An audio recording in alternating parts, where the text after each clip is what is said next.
Hey guys, this is Comic Uno, and today I'm doing a review for the season premiere of Agents of S.H.I.E.L.D. Now, usually I do not review this show because we have our live show for our Comic Frontline live show on Tuesday, so it's a bit hard to get a review up. I'm not able to watch Agents of S.H.I.E.L.D. on time, but usually I watch it during the night. But of course I wanted to review the premiere, and also I do have maybe a couple of videos coming up, Agents of S.H.I.E.L.D. related, which I can't really confirm yet, but once I can, I'll let you know what Agents of S.H.I.E.L.D. type videos I might be doing. But that will be for another day. Let's start talking about the premiere. So what happened here? We get to see a lot of things that have been,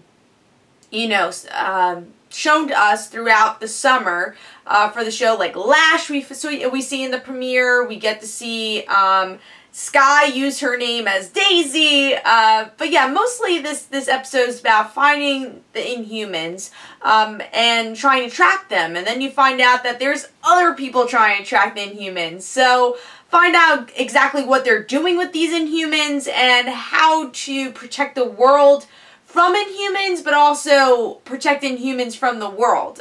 Very much like the mutant situation. How is the world going to see Inhumans, especially since they're not even human? You know, they are aliens, or at least half aliens, or alien. We concentrate on a new Inhuman, a couple of new Inhumans, but mostly Joey, who has a good life for himself. Finally figured out where he wants to be in life, and then figures out that, oh wait, I have superpowers, I'm Inhuman, this changes my life.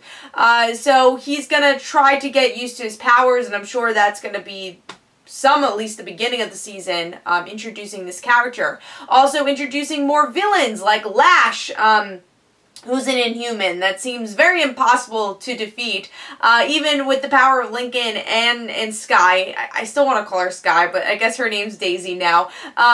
Even with their powers, they were not able to defeat him. So we don't really know his motives. He's actually a relatively new comic book character also. So I'm sure we're going to learn a lot more about him in the show too. Now there are some things that aren't really resolved in this episode too, but they give you just enough to say, alright, I can't wait for the next episode. Especially the Simmons story. So Simmons got sucked into this thing. They're called the Monolith, I want to say that's what they're calling it.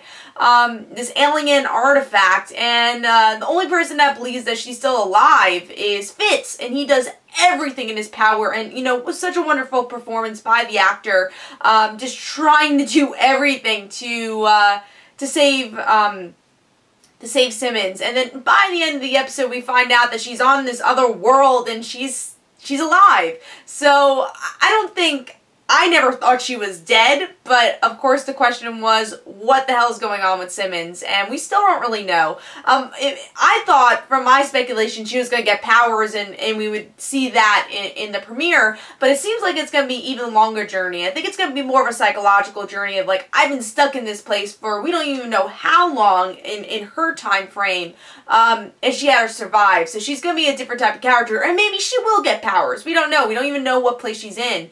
Another type of cliffhanger, but also something that wasn't revealed in this episode and just mentioned was Agent May not being in the episode. She's still on vacation. So is she going to join S.H.I.E.L.D. again? And is she really on vacation? So hopefully we'll learn more about that. And what I liked about this episode especially, and I think Agents of S.H.I.E.L.D. keeps getting better and better and better. Season 2 was amazing, and you could tell Season 3 is going to be even better than Season 2 just from the premiere.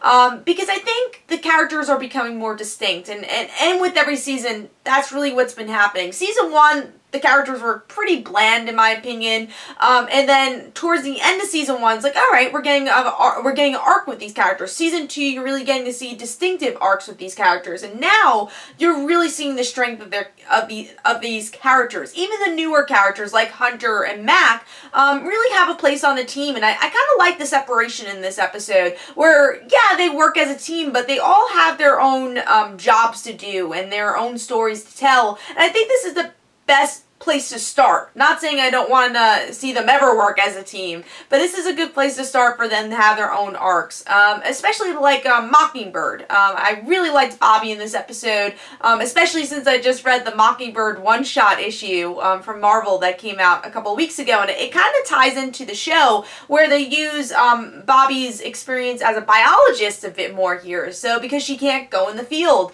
So you can tell she's definitely itching to go back in the field, but also wants to heal herself. That way she'll be perfectly able to fight in the next couple of weeks. And also, you know, there's some tension, but good tension between Hunter and Bobby. We'll see where their relationship goes. And even a character that I felt was kind of bland last season, Mac, felt like he had his own character story here. Even though he's more of this sidekick character to Sky/Daisy, I think he really had his own attitude. He was funny, and I think he's even getting more of an arc now. So, and even the new characters, like I said, are really interesting. I'm really excited to learn more about Joey. The actor was really good, really persuasive for me to like him, and he's definitely a different type of character too. He's not Sky because he actually had a life. He had a life before this. Also, he's an LGBT character, which I thought was really a cool addition to his character too, adding to the diversity of the show. So overall, I thought this was a really solid premiere. Still not totally used to calling Sky Daisy. I will get used to that. But yeah, it definitely gave us enough and also held enough also. It wasn't too much. The pacing was really perfect for the episode. So can't wait to see where Agents of S.H.I.E.L.D. goes. And hopefully I'll be doing Agents of S.H.I.E.L.D. related videos very soon. But probably won't be able to review it like this because again, it's a bit late. And it's harder to do these type of reviews when they're not right after the episode. But hope you guys enjoyed. Let me know in the comments below what you thought of the episode. This is Comic Uno. Don't forget to follow me on Twitter. Don't forget to like my Facebook page. Also, in the description below, there's links from my comic book, Like Father, Like Daughter. And don't forget to like the Facebook page of Like Father, Like Daughter. And don't forget to check out the Kickstarter for Like Father, Like Daughter issue 2. And I'll see you guys later. Bye.